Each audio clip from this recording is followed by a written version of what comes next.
Hi friends, అందరికీ నమస్కారం. నేను మీ జ్యోతి. నేనైతే ఈరోజు ఆయిల్ లేకుండా దొండకాయ ఫ్రై చేయబోతున్నాను. నేనైతే ఎయిర్ ఫ్రైర్ తీసుకున్నానండి. ఎయిర్ ఫ్రైర్ అనేది ఫ్రైల కోసమే తీసుకున్నాను. ఆయిల్ లేకుండా ఫ్రై చేయడానికి ఎయిర్ ఫ్రైర్ అనేది బాగా ఉపయోగపడుతుందండి.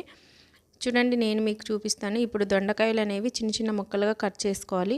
కట్ చేసుకున్న తర్వాత మనం పైన అనేది టైం సెట్ చేసుకోవాలండి. ఇప్పుడు నేను దొండకాయలకైతే 20 మినిట్స్ టైం అనేది సెట్ చేసి ఉంచాను. ఆల్రెడీ నేను అందులో దొండకాయలు వేసానండి. అందుకు ఇంకా అవి 8 మినిట్స్ దగ్గరకు టైం చూపిస్తుంది. వేసాను.